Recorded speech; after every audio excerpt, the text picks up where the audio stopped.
ایک عورت بھی اللہ کی بہت خوبصورت اور حسین تخلیق ہے، موتیوں سے بھی بڑھ کے قیمتی ہے، اور اللہ نے اس کو جو حسن دیا ہے وہ سب کے لیے نہیں ہے. ہمارا حسن سب کے لیے نہیں ہے، ہر ایک کے لیے نہیں ہے. اللہ نے ہمیں جس کے لیے پیدا کیا ہے، جس کے لیے بنایا ہے، یہ اسی کا حق ہے. آپ دیکھیے کہ بچپن سے ہی ایک چھوٹی سی بچی کو بھی جو شوق ہوتا ہے وہ کس چیز کا ہوتا ہے؟ سجنے، بننے، سنورنے کا. چھوٹے چھوٹے بچے ماؤں کی لپسٹکس کا کیا حال کرتے ہیں، صرف اپنے اوپر نہیں لگاتے، دیواروں پہ بھی لگا دیتے ہیں. اور اسی طرح قرآن مجید میں بھی آتا ہے افمن ينشأ فی الحلیۃ، کیا وہ جو زیورات میں پالی جاتی. تو سجنا، بننا، اچھا کپڑا، اچھا لباس، اچھا زیور، یہ عورت کی کمزوری ہوتی. ہر عورت کو کسی نہ کسی درجے میں تھوڑا یا زیادہ پسند ہوتا ہے. اگر روزانہ اپنی زیب و زینت کا اہتمام نہ کرے تو خاص خاص مواقع پر ضرور کرتی. اور پھر اس میں بعض اوقات یہ ہوتا ہے کہ صرف زیب و زینت کرنے کا شوق نہیں ہوتا، اس کو نمایاں کرنے کا بھی بہت شوق ہوتا ہے. تو اس صورت میں پھر یہاں ایک امتحان شروع ہو جاتا ہے کہ ہمیں یہ زیب و زینت کس کس کے سامنے ظاہر کرنے کی اجازت ہے اور کس کے سامنے نہیں. تو یہ چھوٹی سی کتاب ہے، اس آیت سے متاثر ہو کر تحریر کر دی گئی. بہت سے لوگ کہتے رہتے ہیں کہ اپنی تفسیر لکھیں، لیکن اس کا تو وقت نہیں. سوچا چلے ایک آیت ہی صحیح، بلغوا انی ولو آیہ. قال اللہ تعالی، اللہ تعالیٰ کا فرمان ہے، جب اللہ تعالیٰ کوئی بات فرماتے ہیں تو پھر کیا کرتے ہیں، کیسے سنتے ہیں؟ بہت دھیان سے، توجہ سے. وقل للمؤمنات، اور مومن عورتوں سے کہہ دیجئے کیا کریں؟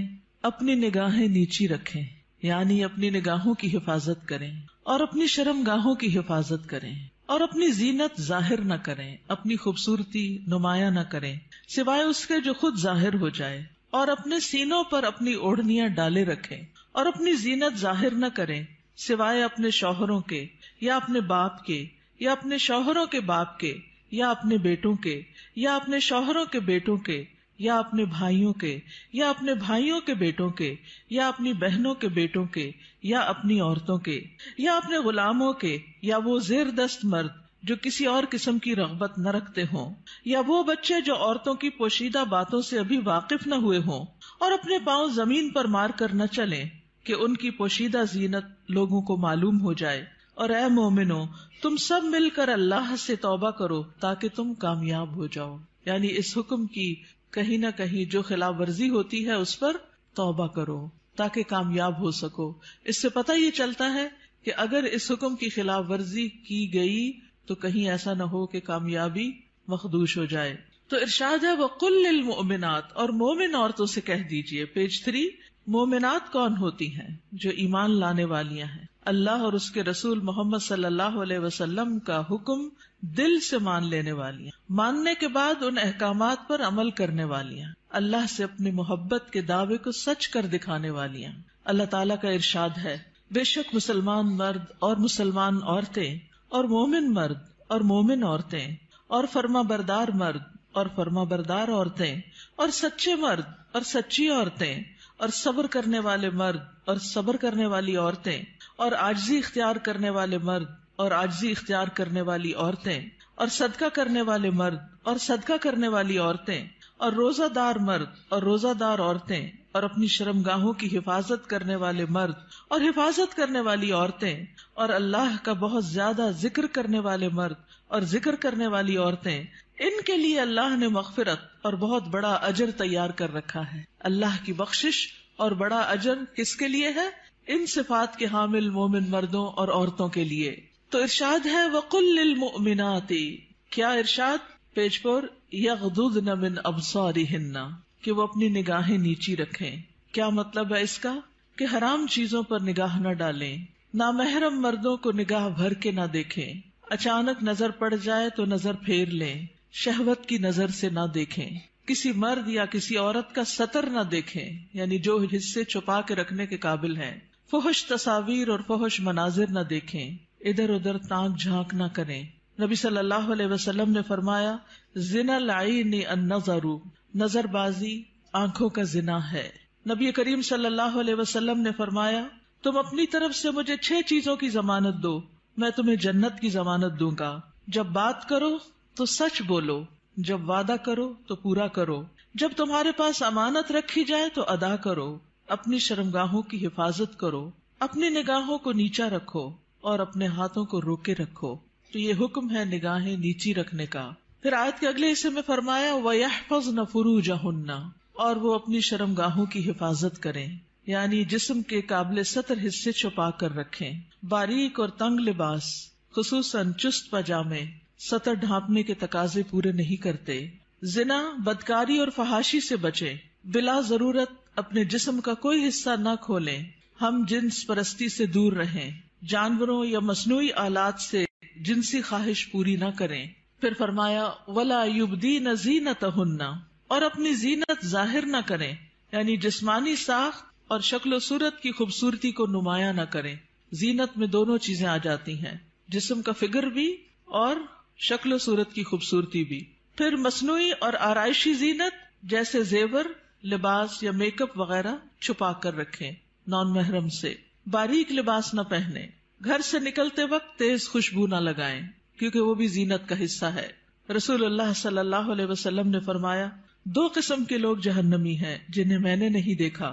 وہ لوگ جن کے پاس بیلوں کی دموں کی طرح کے کوڑے ہوں گے جن سے وہ لوگوں کو مارتے ہوں گے. وہ عورتیں جو لباس پہن کر بھی بے لباس ہوں گی، مائل کرنے والیاں، مائل ہونے والیاں، گویا ان کے سر بختی اونٹ کے کوہان کی مانند ہوں گے، یعنی سر خاص طور پر اوپر، سروں کے اوپر مزید بالوں اور کا جوڑا بنا کے یا اونچے کر کے اس کو اٹھایا ہوا ہو. وہ جنت میں داخل نہ ہوگی اور نہ اس کی خوشبو پائیں گی، حالانکہ اس کی خوشبو اتنی اور اتنی دور سے آتی ہوگی. یہ صحیح مسلم کی روایت ہے. پھر فرمایا الا ما ظہر منہا، سوائے اس کے جو اس میں سے ظاہر ہو جائے. وہ زینت جو خود بخود ظاہر ہو جائے، نہ کہ ظاہر کی جائے، مثلا چادر کا ہوا میں اڑ جانا اور زینت کا کھل جانا. وہ زینت جس کو چھپانا ممکن نہ ہو، جیسے چادر، گاؤن یا اسکارف وغیرہ. جسمانی ساخت میں سے دراز قد یا متناسب جسم ہونا، اس میں بھی ایک اٹریکشن ہوتی ہے، اب یہ چھپائی نہیں جا سکتی. سیدنا ابن مسعود اس کی تفسیر میں فرماتے ہیں کر رداء والثیاب، جیسے چادر اور کپڑے. چادر جو اوپر کی چادر یا گاؤن وغیرہ ہوتا ہے، یا جو کپڑے نیچے سے نظر آ جاتے ہیں. یاد رہے زینت ظاہر ہونے اور زینت ظاہر کرنے میں فرق ہے. ایک وہ ہے جو آپ خود کھول دیتے ہیں اور ایک وہ ہے جو اتفاق سے ہو جاتی ہے. پھر فرمایا وَلْيَضْرِبْنَ بِخُمُرِهِنَّ عَلَى جُيُوبِهِنَّ، اور وہ اپنی اوڑھنیاں اپنے سینوں پہ ڈالے رکھیں. خمار یعنی سر کے کپڑے یا دوپٹے سے خواتین سر، بال، کان، گردن اور سینہ ڈھانپ کر رکھیں، کیونکہ کچھ خواتین جب اسکارف پہنتی ہیں تو اس کو اتنا زیادہ اسٹرولر کی طرح لپیٹنا شروع کر دیتی ہیں کہ وہ بعض اوقات تو گلے کا کچھ حصہ بھی نظر آ رہا ہوتا ہے اور سینہ تو پورا کھل جاتا ہے. بعض ایک پلو اوپر کر کے نقاب بنا لیتی ہیں، ان کا آدھا سینہ نظر آ رہا ہوتا ہے، یعنی آدھا ڈھانکا ہوا ہوتا ہے، آدھا نمایاں ہوتا ہے، وہ اور زیادہ اٹریکٹیو ہو جاتا ہے، زیادہ توجہ کھینچنے لگتا ہے. تو اس لیے اللہ کا حکم ہے کہ عورت اپنے سینے کے حسن کو چھپا کر رکھے مردوں سے، کیونکہ یہ مرد کے لیے ایک فتنہ بن جاتا ہے. باریک دوپٹہ جس میں سے بال اور گردن جھلک رہے ہو وہ نہ اوڑھیں. زمانہ جاہلیت میں عورتیں پردے کا اہتمام نہیں کرتی تھیں، بلکہ جب کوئی عورت مردوں کے پاس سے گزرتی تو اپنے سینے کو کھول کے گزرتی. بسا اوقات وہ اپنی گردن، بالوں کی مینڈیاں اور کانوں کی بالیاں تک ننگا کر لیتی تھی. کیا کیا؟ گردن، بالوں کی مینڈیاں اور کانوں کی بالیاں، ان کو نکال لیتی تھی. اب بھی آپ نے دیکھا ہوگا بعض اسکارف اس طرح پہنتے کہ کانوں کا زیور باہر لٹک رہا ہوتا ہے. لہٰذا اللہ تعالیٰ نے مومن عورتوں کو حکم دیا کہ وہ ایسے مواقع پر پردے کا اہتمام کریں. سیدہ عائشہ فرمایا کرتی تھی جب یہ آیت نازل ہوئی وَلْيَضْرِبْنَ بِخُمُرِهِنَّ عَلَى جُيُوبِهِنَّ، تو ان سب نے اپنے تہ بندوں کو کناروں سے پھاڑ کر ان کی اوڑھنیاں بنا لی. یعنی جو نیچے تہ بند ہوتا ہے نا، جو نیچے پہنتے ہیں شلوار کی طرح، تو انہوں نے کیا کیا کہ اور اگر کپڑا نہیں ملا سر کا اس طرح چادر بنانے والا تو انہوں نے انہی کو ہی ذرا صحیح کر کے، یعنی اس کے کنارے وغیرہ کاٹ کے اس کو چادر کی شکل دے دی. پھر فرمایا وَلَا يُبْدِينَ زِينَتَهُنَّ إِلَّا، اور وہ اپنی زینت ظاہر نہ کریں مگر اپنے شوہروں کے لیے. آگے آ رہا ہے پسندیدہ اور مطلوب ہے کہ شوہر کے سامنے ہر طرح کی زینت کا اظہار کریں، سارا شوق یہاں پورا کریں. ٹھیک ہے، عورت اپنے شوہر کے سامنے حد درجہ اظہار زینت کر سکتی، جتنی کرنا چاہے کریں، جو کہ کسی دوسرے کے سامنے نہیں کر سکتی. یا اپنے باپوں کے لیے، باپوں میں کون کون آتا ہے؟ باپ، دادا، پردادا، نانا، پرنانا، اوپر تک آبا و اجداد جو بھی ہوں. رسول اللہ صلی اللہ علیہ وسلم نے ایک نیک عورت کے بارے میں فرمایا بہترین عورت وہ ہے کہ جب تم اسے دیکھو تو تمہیں خوش کر دے. تو شوہر کس طرح خوش ہوگا؟ جب آپ اچھے کپڑے پہنیں گے، اچھا لباس کے ساتھ اچھا زیب و زینت، زیور، میک اپ وغیرہ میں ہوں گے. لیکن بہت سی خواتین گھر میں تو کھانا پکاتے پکاتے کپڑوں میں اس قدر کھانے کی اسمیل آ جاتی ہے اور کچن میں پسینے سے برا حال ہو جاتا ہے، اور پھر جب شوہر گھر آتا ہے تو اسی حال میں استقبال کرتی، اور پھر جب شوہر کو کھانا وغیرہ دے کے فارغ ہو کے جب اپنی سہیلی یا کہ بازار جانا ہوتا ہے تو نہا دھو کے میک اپ وغیرہ کر کے نکل جاتی ہے، کیونکہ اب شوہر آ گیا گھر میں، وہ بچے سنبھالے گا، ہم ذرا آؤٹنگ پہ جائیں. تو یہ بالکل الٹ ہے اس حکم کے جو ہمیں دیا گیا. فرمایا بہترین عورت وہ ہے کہ جب تم اسے دیکھو تو تمہیں خوش کر دے، جب تم اسے کوئی حکم دو تو تمہاری اطاعت کرے، اور تمہاری غیر موجودگی میں اپنے نفس اور تمہارے مال کی حفاظت کرے. یا اپنے شوہروں کے باپ کے لیے، شوہر کا باپ جیسے سسر، شوہر کا نانا، شوہر کا دادا، شوہر کا پرنانا، شوہر کا پردادا، اوپر تک آباء و اجداد. یا اپنے بیٹوں کے لیے، بیٹوں میں بیٹے، پوتے، پڑپوتے، نواسے، پڑنواسے، نیچے تک سب آ جاتے ہیں. یا اپنے شوہروں کے بیٹوں کے لیے، شوہر کے پوتے، شوہر کے نواسے، نیچے تک، یعنی ستیلے بیٹے بھی. اس میں شوہر کے بیٹے اور ان کے آگے بچوں کے بچے بھی سب آ جاتے ہیں. یا اپنے بھائیوں کے لیے، سگے بھائی، ستیلے بھائی، رضائی بھائی، تینوں اس میں شامل ہیں. یا اپنے بھائیوں کے بیٹوں کے لیے، سگے بھائیوں کی اولاد، ستیلے بھائیوں کی اولاد، رضائی بھائیوں کی اولاد، یعنی بھتیجے، بھتیجوں کے بیٹے، پوتے وغیرہ.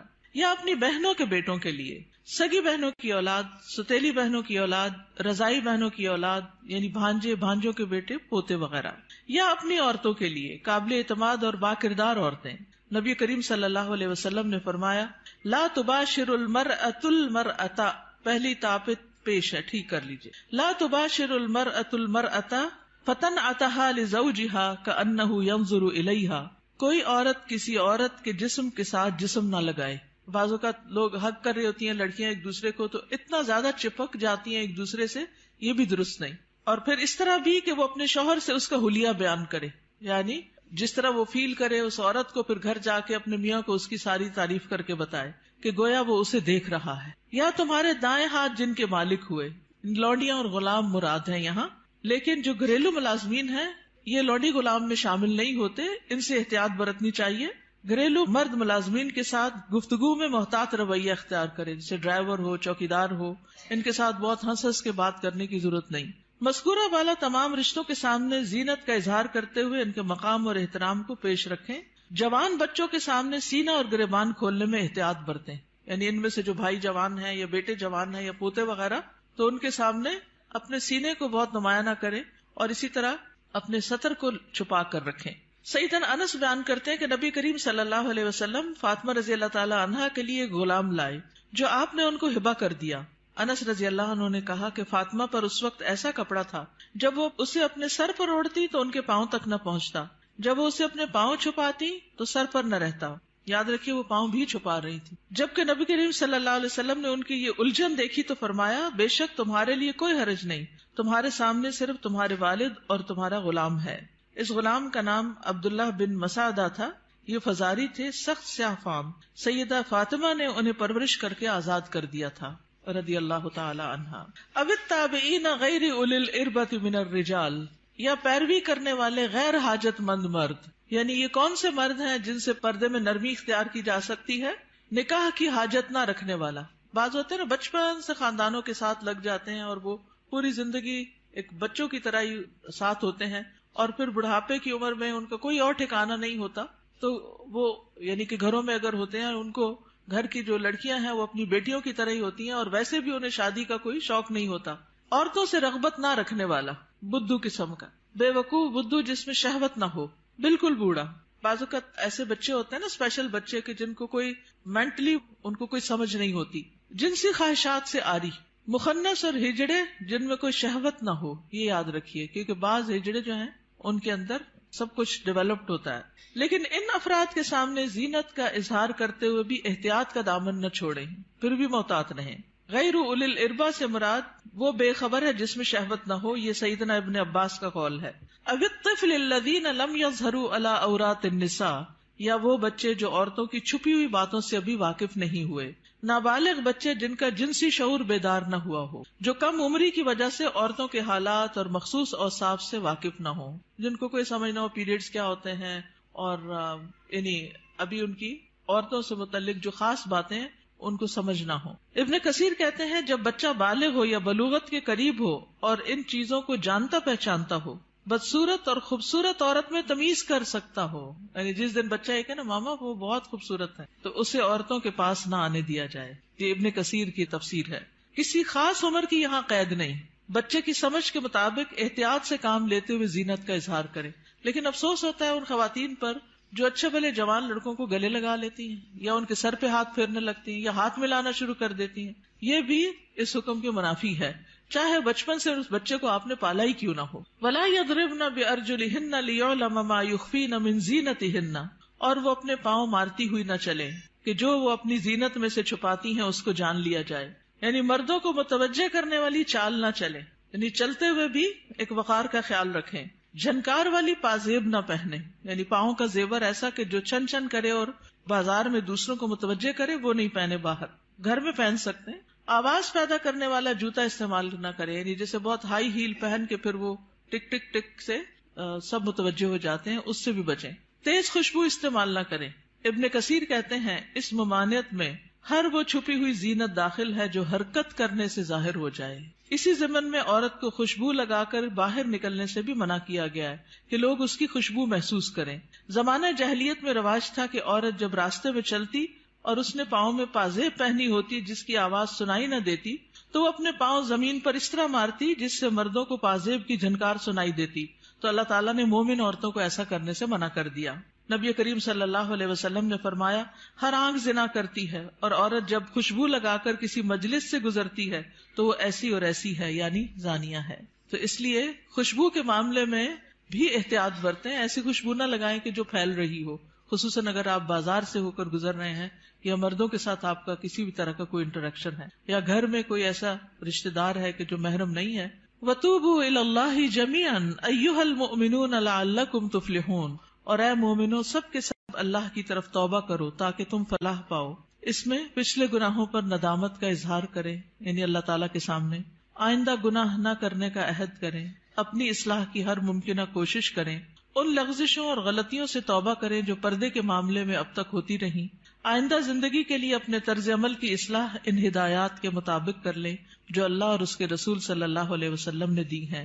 اللہ تعالیٰ کا ارشاد ہے وَهُوَ الَّذِي يَقْبَلُ التَّوْبَةَ عَنْ عِبَادِهِ وَيَعْفُو عَنِ السَّيِّئَاتِ وَيَعْلَمُ مَا تَفْعَلُونَ، اور وہی ہے جو اپنے بندوں کی توبہ قبول کرتا ہے اور ان سے درگزر فرماتا ہے، اور وہ جانتا ہے جو تم عمل کرتے ہو. دیگر محارم حقیقی چچا اور ماموں بھی محرم ہیں، کیونکہ بھتیجی اور بھانجی سے نکاح نہیں کیا جا سکتا. رضائی رشتے بھی نسبی رشتوں کی طرح محرم ہیں، ان کے سامنے بھی زینت کا اظہار جائز ہے.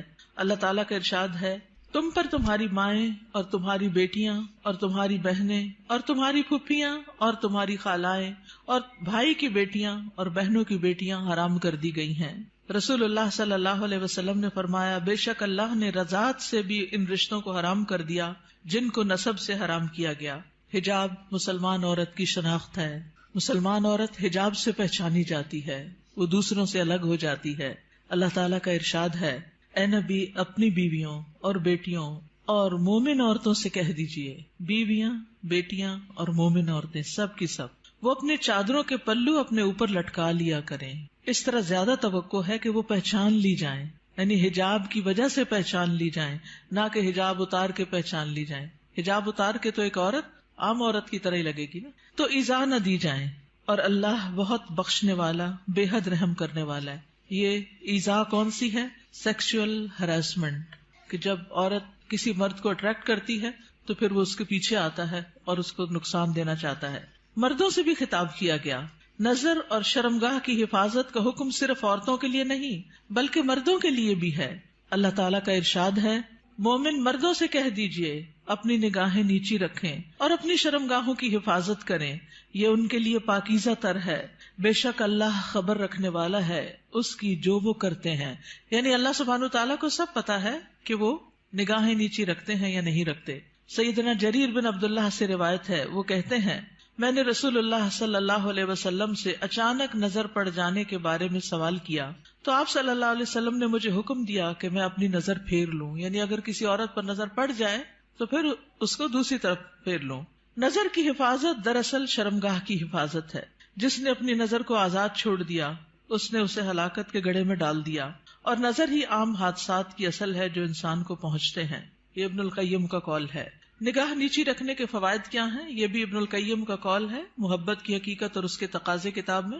دل شہوت سے رک جاتا ہے، دل میں نور پیدا ہو جاتا ہے، علم کے راستے کو شادہ ہو جاتے ہیں، دل کو فرحت و خوشی حاصل ہوتی ہے، عقل قوی اور مضبوط ہوتی ہے، دل غم و حسرت سے خلاصی پا لیتا ہے، انسان کی عقل و فراست بڑھتی ہے، دل کو قوت و شجاعت حاصل ہوتی ہے. نگاہ جھکانا جہنم کا دروازہ بند کرنے کا سبب ہے، غفلت کے پردے ہٹتے ہیں. رسول اللہ صلی اللہ علیہ وسلم نے دعا بھی سکھائی، سنن نبی داؤد میں آتی ہے، اللہم انی اعوذ بک من شر سمعی ومن شر بصری ومن شر لسانی ومن شر قلبی ومن شر منی. اے اللہ، بے شک میں اپنی سماعت کے شر سے، اپنی بصارت کے شر سے، اپنی زبان کے شر سے، اپنے دل کے شر سے اور اپنی شرمگاہ کے شر سے تیری پناہ چاہتا ہوں. اپنا جائزہ لیجئے، کیا یہ احکامات میرے لیے ہیں اور کیا ان پر عمل کرنا ضروری ہے؟ کیا میں اپنی نگاہوں اور سطر کی حفاظت کر رہی ہوں؟ کیا میں اپنے خمار یا دوپٹے کو اپنے سینے پر ڈالتی ہوں؟ کیا میں اپنی زینت کو چھپانے کا اہتمام کرتی ہوں؟ یاد رکھیے، ہمارا معاملہ کسی انسان کے ساتھ نہیں، رب العالمین کے ساتھ ہے، جو علم بھی رکھتا ہے اور ہر چیز کے بارے میں باخبر بھی ہے. نظر کے بارے میں کچھ اشعار ہیں. کل حوادث مبدأها من النظر، تمام حوادث کی ابتدا نظر سے ہوتی ہے. یعنی جو عشق و عاشقی کے سلسلے چل پڑتے ہیں اور انسانوں کو بعض اوقات انتہائی بیمار کر دیتے ہیں کہ وہ کسی قابل نہیں رہتے، اس کی ابتدا نظر سے ہی ہوتی ہے. وَمُعْظَمُ النَّارِ مُسْتَصْغَرُ الشَّرَرِ، اور چھوٹی چنگاری سے بھی زبردست آگ بھڑک اٹھتی ہے. نظر فابتسامۃ فسلام، پہلے نظر، پھر مسکراہٹ، پھر سلام. فکلام فموعد فلقاء، پھر بات چیت، پھر ملاقات کا وعدہ، اور پھر اس کے بعد اللہ کے حکم کی نافرمانی میں انسان جا پڑتا ہے. اللہ سبحانہ وتعالی ہمیں ایمان عطا کرے، حیا عطا کرے اور اس حکم پر عمل کی توفیق عطا کرے. آخری صفحے پر ہے، رسول اللہ صلی اللہ علیہ وسلم نے فرمایا، حیا ایمان میں سے ہے اور ایمان جنت میں لے جاتا ہے، جبکہ بے حیائی کوڑا کرکٹ ہے اور کوڑا کرکٹ آگ میں جاتا ہے. یہ کتاب آپ کے لیے تحفہ ہے. کیوں تحفہ ہے؟ تاکہ ہم اس پر عمل کریں اور کیا کریں، آگے بھی پہنچائیں. صرف اپنے آپ کو بچانا کسی شر سے، کسی نقصان سے کافی نہیں. اس کا ایک محرک یہ بھی تھا اس چھوٹے سے پیمفلٹ کو لکھنے کا، کہ بہت دفعہ مجھے خود یہ سننے کو ملا، بتایا گیا کہ کہاں ہے قرآن میں پردے کا حکم. آپ اپنے کالج میں، یونیورسٹی میں کولیگ سے بات کریں تو کہیں گے کہاں لکھا ہے قرآن میں؟ تو کوئی نہیں پردے کا حکم، یہ تو تم لوگوں نے خود ہی گاؤن سکارف چڑھا لیے. تو اگر یہ چھوٹی سی کتاب آپ کے پاس ہوگی تو فوراً دلیل نکالنا آپ کے لیے آسان ہو. ٹھیک ہے، آپ میں سے کوئی کچھ کہنا چاہتا ہے؟ آپ کی وجہ سے اگر ایک خاتون بھی اپنے اس حکم پر عمل کر لیتی ہیں تو آپ کے لیے صدقہ جاریہ ہوگا. کم از کم 2 لوگوں کے ساتھ مل کے یہ کتاب ضرور پڑھ لیجیے. استاذہ، ایک بات دل میں آ رہی تھی، ایک پیج نمبر اس پہ ہے نا کہ نگاہ نیچی رکھنے کے فوائد. تو جیسے اس میں سارے فوائد لکھے ہوئے ہیں کہ دل میں نور ہوتا ہے اور علم کے راستے کشادہ ہو جاتے ہیں، غم سے چھٹکارا مل جاتا ہے، عقل قوی ہوتی ہے، غفلت کے پردے ہٹتے ہیں، جہنم سے انسان بچ جاتا ہے. تو دیکھیں، ایک راستہ کھول کے نا نظر کو بہکانے والا شیطان نے ہمارے لیے کتنے راستے بند کر، تو اس پہلا جو راستہ ہے اس کو وہیں اگر ہم بند کر دیں نا تو ہم پھر آگے انشاءاللہ یہ سارے راستے خود بخود کھل جائیں. بالکل. اور اس میں آپ دیکھیے کہ بہت سی ایسی خواتین کے مسائل، بہت سی لڑکیوں کے مسائل، اچھی بھلی سمجھدار لڑکیوں کے مسائل، اور خصوصاً اب موبائل کی وجہ سے اور ویڈیو چیٹنگ کی وجہ سے جو مسائل پیدا ہو رہے ہیں، اور تصویر کا اتنا فتنہ عام ہے کہ ہر چیز ہی کی تصویر بن بن کے شیئر کی جا رہی ہے، اس کی وجہ سے یہ مسائل اور بھی زیادہ بڑھ گئے ہیں. اور بعض اوقات انسان ایسے فساد میں جا پڑتا ہے کہ جس کی عقل پہ بھی پردہ ڈال دیتا ہے، پھر اس میں نہ اپنی عزت کی پرواہ ہوتی ہے، نہ ماں باپ کی، نہ کسی دین کی اور نہ کسی اور کی. تو اس لیے بہت ضروری ہے کہ اس چیز کو عام کیا جائے اور لڑکیوں کو اس فتنے سے بچایا جائے. جی، ستیلے بھائی محرم ہوتے ہیں. نمازوں میں خشوع کا مسئلہ ہر ایک کو رہتا ہے، تو نگاہ کی حفاظت سے نمازوں میں بھی خشوع آتا ہے. کوشچن ہے، جیسے سعودی عرب میں وہ لوگ آنکھوں کا بھی پردہ کرتے ہیں، اور یہی ہے کہ آپ نے جیسے آیت پڑھی، اس کا ترجمہ پڑھا ہے، تو اس کا ترجمہ یہی ہوتا ہے کہ لٹکایا جائے کپڑا.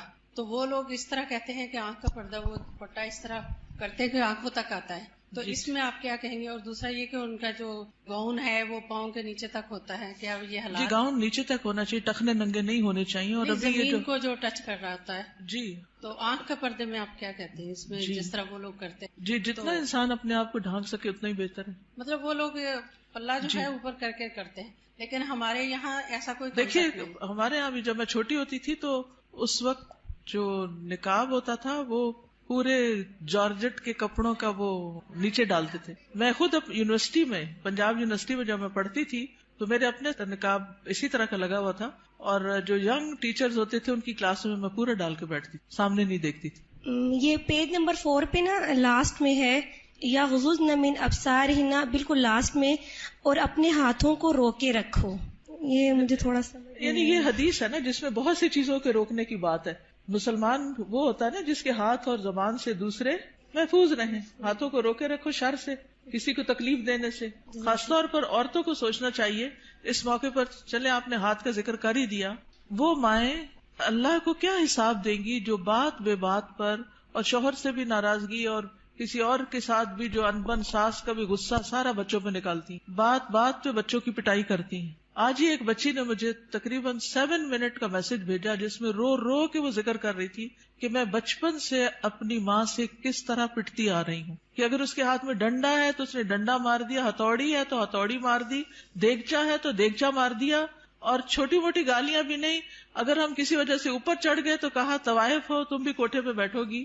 اور اس قدر غلیظ لینگویج کہ میں پریشان ہوگی سن کے کہ ہمارے مسلمان معاشرے میں ایسی مائیں بھی ہیں. تو یہ ہے ہاتھوں کو روکنے کا مطلب کہ جس پر ہاتھ چلانے کا بس چلتا ہو اس سے اپنے آپ کو روک کے رکھیں. چھوٹی چھوٹی باتوں میں بال کھینچ دینا، کان مروڑ دینا، ہاتھ مروڑ دینا، دھکا دے دینا، اٹھا کے پٹخا کے بچے کو پھینکنا، اس سب کا حساب دینا ہوگا. یہ ظلم کی بدترین قسم ہے اور اس سے پرہیز کرنا چاہیے. چلیے آج کے دن سیٹرڈے کو ہم فقہ القلوب پڑھتے ہیں، اور میرا بالکل دل نہیں چاہتا کہ ہم فقہ القلوب کو چھوڑ دیں، کیونکہ اس کتاب سے میں نے بہت کچھ سیکھا ہے اور یہ بہت زیادہ ایمان کو بڑھانے والی ہے. تو برکت کے لیے تھوڑا سا آپ سب کے ساتھ بھی شیئر کرتی ہوں تاکہ آپ بھی اس کو شروع کر لیں، کیونکہ فقہ القلوب جو ہے وہ قلب سے تعلق رکھتی ہے، اور جب تک قلب کی اصلاح نہ ہو تو باقی اعضاء کی ہو نہیں سکتی. پیج 719. کچھ لوگ پچھلے سال آپ میں سے ہمارے ساتھ فقہ القلوب میں شریک ہوتے تھے اور پھر وہ چلے گئے تو ان کا فقہ القلوب بھی چھوٹ گیا. تو میں چاہوں گی کہ وہ دوبارہ سے شروع کر لیں، اور جو ساتھ چلتے رہے وہ تقریباً 100 پیجز تو سال میں میرے خیال ہو ہی گئے ہیں. فَالْإِيمَانُ مَحَلُّهُ الْقَلْبُ، تو ایمان کا مقام دل ہے. وَإِذَا دَخَلَ فِيهِ جَاءَ بِكُلِّ خَيْرٍ، جب ایمان دل میں داخل ہو جاتا ہے تو ہر طرح کی خیر لے آتا ہے، پھر خیر پھوٹ پڑتی ہے. وَإِذَا لَمْ يَدْخُلِ الْإِيمَانُ فِي الْقَلْبِ، اور جب ایمان دل میں داخل نہیں ہوتا فَلَا فَائِدَةَ مِنَ الْعَمَلِ مَعَهُ، تو کوئی فائدہ نہیں ہوتا اس کے ساتھ عمل کرنے کا. جب تک ایمان دل میں نہیں عمل بے فائدہ ہے، اوپر کے کیے ہوئے کام بیکار ہیں. فَالْمُنَافِقُونَ كَانَ إِيمَانُهُمْ بِأَلْسِنَتِهِمْ فَلَمْ يَنْفَعْهُمْ، جیسے منافق تھے تو ان کا ایمان ان کی زبانوں پر تھا تو ان کو اس ایمان نے کچھ فائدہ نہ دیا. وَكَانُوا يُصَلُّونَ مَعَ الْمُسْلِمِينَ، وہ مسلمانوں کے ساتھ نماز پڑھتے تھے.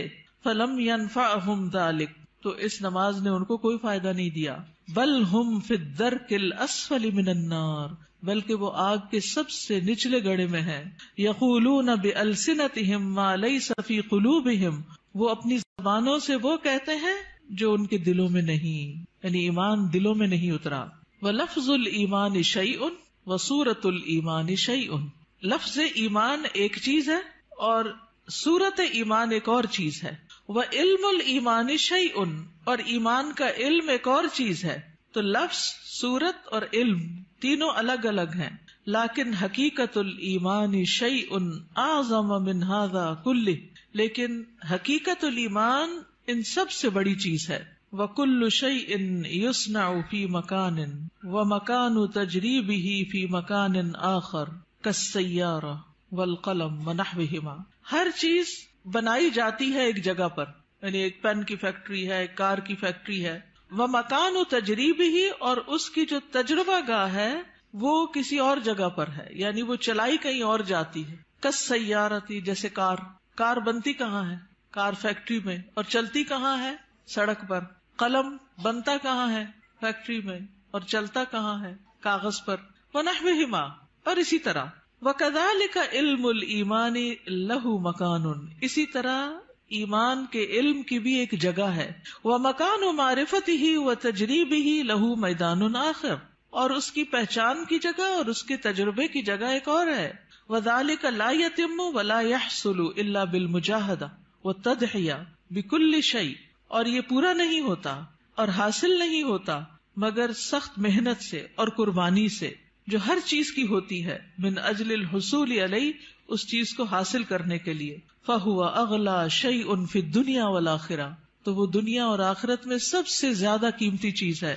وَطَرِيقُ الْإِيمَانِ تَعِبَ فِيهِ آدم، ایمان کا جو راستہ ہے اس میں آدم علیہ السلام بھی تھکے تھے. کیا ہوا تھا ان کے ساتھ؟ جب ان کو امتحان میں ڈالا گیا، تجربہ گاہ میں ڈالا گیا، ٹیسٹ میں ڈالا گیا، تو شیطان نے ان کو ورغلا لیا. وَنَاحَ لِأَجَلِهِ نُوحٌ، اور مورن کیا یا غم کیا اسی کی وجہ سے نوح علیہ السلام نے. وَرُمِيَ فِي النَّارِ الْخَلِيلِ، اور آگ میں پھینکے گئے خلیل اللہ ابراہیم علیہ السلام. وَاسْتَجَعَ لِلذَّبْحِ اسماعیل، اور لیٹے ذبح ہونے کے لیے اسماعیل علیہ السلام. وَبِيعَ وَسُجِنَ یوسف، اور بیچے گئے اور قید کیے گئے یوسف علیہ السلام. وَنُشِرَ بِالْمِنشَارِ زکریا، اور آرے سے چیرے گئے زکریا علیہ السلام. وَذُبِحَ بِالسِّكِّينِ یحییٰ، اور چھری کے ساتھ ذبح کیے گئے یحییٰ علیہ السلام. وَقَاسَ الضُّرُّ ایوب، اور بیماری کو سفر کیا، قاسا کا معنی سفرڈ، الضر بیماری کو ایوب علیہ السلام نے. وزاد فی البکاء داود، اور کثرت سے روئے داود علیہ السلام. وسار مع الوحش عیسیٰ علیہ السلام، اور وحشی کے ساتھ عیسیٰ علیہ السلام چلے. یہ کیا قصہ ہے؟ کہا جاتا ہے کہ عیسیٰ علیہ السلام جب مصر میں تھے اور یوسف النجار ان کے ساتھ تھا تو آگے دیکھا کہ ایک شیر آ رہا ہے تو وہ ڈر گئے. عیسیٰ علیہ السلام نے کہا کہ تم مجھے شیر کے قریب کر دو اور خود نہیں قریب آنا، خود دور رہو. تو عیسیٰ علیہ السلام شیر کے رستے میں کھڑے ہو گئے. جب شیر آیا تو پوچھا ایھا الوحش، اے وحشی جانور، اس راستے میں کیوں آئے، کیوں کھڑے ہو یہاں؟ کہنے لگا کہ وہ ایک بیل ہے، مجھے اسے پکڑنا ہے. انہوں نے کہا کہ دیکھو وہ تو مساکین کا بیل ہے، اس کو چھوڑ دو، فلاں فلاں جگہ چلے جاؤ، وہاں پر ایک مردہ اونٹ ہے تو اس کو جا کے کھا لو. تو اس طرح عیسیٰ علیہ السلام کے کہنے سے وہ شیر جو تھا وہ وہاں چلا گیا اور اس شیر نے عیسیٰ علیہ السلام کی بات مان لی. لیکن شیر سے بات کرنا اور شیر کو روکنا نہیں منکر کرنا کوئی آسان کام نہیں تھا. لیکن عیسیٰ علیہ السلام نے اپنے آپ کو خطرے میں ڈال کر مسکینوں کو ان کا بیل دلوا دیا، یعنی ان کا بیل ہلاک نہیں ہوا، ورنہ تو شیر کھا جاتا. تو یہ اسرائیلیات میں سے ہے یہ واقعہ. اس کی صداقت تو اللہ ہی کو معلوم ہے، لیکن ہمیں حدثوا عن بنی اسرائیل ولا حرج کے تحت بیان کر دیا گیا ہے. وعالج الفقر والاذى محمد صلی اللہ علیہ وسلم، اور فقر اور اذیتوں سے، بیماریوں سے، تکلیفوں سے محمد صلی اللہ علیہ وسلم نے ڈیل کیا. عالجہ کا مطلب ہے ڈیل کرنا. He dealt with. وَهَؤُلَاءِ هُمْ شُمُوسُ التَّوْحِيدِ وَالْإِيمَانِ، اور یہ لوگ توحید اور ایمان کے سورج ہیں، شمس کی جمع. وَنُجُومُ الْهُدَى، اور ہدایت کے ستارے. وَجِبَالُ الصَّبْرِ وَالْيَقِينِ، اور صبر اور یقین کے پہاڑ. فَالْإِيمَانُ أَصْلُ الدِّينِ وَقَاعِدَتُهُ، تو ایمان دین کی اصل ہے اور اس کا قاعدہ ہے. الَّتِي يُبْنَى عَلَيْهَا الْبِنَاءُ، جس پر عمارت کی بنیاد رکھی جاتی ہے. فَهُوَ بِمَنزِلَةِ تَسْوِيَةِ الْأَرْضِ وَسَقْيِهَا، اور وہ زمین کو ہموار کرنے اور اسے سیراب کرنے کے برابر ہے. اما الامور الباقیۃ فی الدین، اور جہاں تک دین کے باقی امور کا تعلق ہے، فہی بمنزلۃ الاشجار والحبوب، تو ان کا مقام درختوں اور دانوں کی طرح ہے. التی یمکن زرعها وغرسها فی هذه الارض، جن کو اس زمین میں اگایا اور بویا جا سکتا ہے. فہی تنمو بقدر خصوبۃ الارض، تو وہ اگتے ہیں جتنی زمین زرخیز ہوتی ہے. واستعدادها کما انہا تثمر بقدر الجہود المبذولۃ فی تمہید الارض وسقیها، جس طرح وہ پھل لاتی ہے جتنی اس پہ محنت کی جاتی ہے زمین کو تیار کرنے، ہموار کرنے اور اس کو سیراب کرنے میں. فالایمان هو ارض الدین، کتنا خوبصورت جملہ ہے چھوٹا سا. ایمان دین میں زمین کی طرح ہے. والدعوۃ نبتها وطلعها، اور دعوت دین کیا ہے؟ اس کا پودا اور اس کا خوشہ. والعبادت ثمرتها وزینتها، اور عبادت اس کا پھل اور اس کی خوبصورتی. والعلم یرویہا ویسقیہا، علم اس پودے کو سیراب کرتا ہے اور اسے ہرا بھرا کرتا ہے. والجنت ورضا الرب غایتھا، اور جنت اور رب کی رضا یہ اصل گول ہے، اصل غایت ہے، اصل مقصد ہے. ولا يمكن ان نحصل على حقیقت الایمان الا اذا تیقنا ان جميع المخلوقات في السماوات والارض قویھا وضعیفھا کالحیۃ المیتۃ. ہم ایمان کی حقیقت کو اس وقت تک نہیں پا سکتے جب تک ہمیں یقین نہ ہو کہ ساری کی ساری مخلوقات، آسمانوں کی اور زمین کی، ان کی مضبوط اور ان کی ضعیف یہ مردہ سانپ کی طرح ہے. لا تنفع ولا تضر، جو نہ فائدہ دے سکتی ہے نہ نقصان. یہ ہے اصل ایمان، ایسا یقین کہ نہ کوئی فائدہ دے سکتا نہ کوئی نقصان دے سکتا ہے، الا باذن اللہ، مگر اللہ کے اذن سے. مردہ سانپ سے تو آپ نہیں ڈرتے نا، تو لوگوں کا ڈر بھی نہیں ہونا چاہیے. لیکن جب ہم لوگوں سے ڈرتے ہیں، یعنی اس سینس میں ڈرتے ہیں کہ اگر میں نے اس کی بات نہ مانی، یہ مجھے کہہ رہا ہے حجاب اتار دو، نہیں مانی تو پھر کیا ہوگا، میرا تو بڑا نقصان ہو جائے گا، یا یہ مجھے جو کہہ رہا ہے میں اسے کر لوں ورنہ مجھے ایسا اور ایسا نقصان ہو جائے گا. تو بہت سے لوگ اللہ کی نافرمانی کے کام جو ہیں وہ صرف لوگوں کے ڈر سے کرتے رہتے ہیں کہ لوگ کیا کہیں گے. تو یاد رکھیے ساری مخلوقات مردہ سانپ کی طرح، یہ جملہ یاد رہے گا. جب یہ یاد رہے گا نا تو پھر اللہ کا حکم ماننا مشکل نہیں رہے گا. ولا تعطی ولا تمنع الا بامر اللہ، نہ یہ دیتی ہیں نہ روکتی ہیں مگر اللہ کے حکم سے. وان کل شیء بید اللہ، اور یہ کہ ہر چیز اللہ کے ہاتھ میں ہے. وان ما سوى اللہ لیس بیدہ شیء، اور اللہ کے علاوہ جو بھی ہے اس کے ہاتھ میں کچھ نہیں. کما قال سبحانہ، جیسا کہ اللہ تعالیٰ کا فرمان ہے، الا لہ الخلق والامر تبارک اللہ رب العالمین. خبردار، اللہ ہی کی ہے مخلوق اور حکم بھی اللہ ہی کا ہے. بہت بابرکت ہے اللہ جو رب ہے سارے جہانوں کا. میں یہ ضرور چاہوں گی کہ آپ اس کتاب کو پڑھیں. اگر آپ کہنے کہ اس کانوکیشن کی کوئی نصیحت ہمیں کر دیں تو میں یہی کہوں گی کہ فقہ القلوب کو شروع سے پڑھنا شروع کر دیں تو ساری نصیحتیں آپ کو مل جائیں گی. اور یہ دراصل ایمان کو مضبوط کرنے والی کتاب ہے. کیا ہے؟ اور اگر ایمان مضبوط ہو جائے تو کیا ہوتا ہے؟ عمل آسان ہو جاتا ہے، انسان مضبوط ہو جاتا ہے. اور اس میں آپ دیکھیے یہاں پر اگلی جو بات ہے بڑی دلچسپ ہے. وہ کہتے ہیں کہ ایمان کی جو قوت ہے نا وہ دل میں ظاہر ہوتی ہے جیسے ایک بندوق کی گولی ہوتی. تو جب وہ اپنی اصل جگہ پر آ جاتی ہے تو پھر اس سے بہت کچھ ہوتا ہے. اور اگر وہ اپنی اصل جگہ پر نہیں تو کچھ بھی نہیں ہوتا، وہ کہیں بھی پڑی رہتی ہے، ایک سیسے کی گولی ہے بس. تو ایمان جب تک دل میں نہیں آتا، زبان پہ رہتا ہے تو فائدہ نہیں دیتا. تو ایمان کو لانا ہے دل میں، اور دل میں آئے گا علم کے ساتھ، اور علم کے لیے ضروری ہے فقہ القلوب. ٹھیک ہے، جزاکم اللہ خیرن. آخری اعلانات سن لیجئے. وائس کے لیے سمر کورس ہو رہا ہے، فلائر موجود ہے باہر ریسپشن پہ. 7 مئی سے 18 رمضان تک ہے. تعلیم القرآن فار بوائز کا بھی اشتہار آ گیا ہے، نیکسٹ ایئر کا ایڈمیشن شروع ہے. تدبر قرآن کا نیکسٹ کورس جس میں 30ویں پارے کی ترتیل، تجوید، حفظ، ترجمہ، تفسیر، تدبر، گرامر یہ سب شامل ہے. تو آپ کے لیے ابھی موقع ہے کہ آپ ایڈمیشن لے سکیں. اسی طرح یہاں پر تعلیم القرآن ڈپلوما کورس نیکسٹ سیشن مئی کا 1 مئی سے شروع ہو رہا ہے. جو ابھی تک داخلہ نہیں لے پائے، سوچ ہی رہے ہیں، وہ آگے بڑھیں. اسلامی تربیتی کورس، جی ہاں، رمضان کے ساتھ دورہ قرآن کے ساتھ انشاءاللہ 14 مئی سے شروع ہو رہا ہے، 14 مئی سے 26 رمضان تک. اور اس میں دورہ قرآن بھی یہاں ہوگا اور اس کے ساتھ ساتھ اسلامی تربیتی کورس جو ہر سال ہوتا ہے وہ بھی ہوگا. اور پی سی میں بھی انشاءاللہ دورہ قرآن ہوگا، جس کے پیچھے پوری لسٹ ہے کہ کہاں کہاں پنڈی اور اسلام آباد میں دورہ قرآن ہو رہا ہے. تو یہ اشتہار اگر آپ کے پاس ہو تو آپ لوگوں کو دے کر دعوت دے سکتے ہیں کہ وہ ضرور شرکت کریں.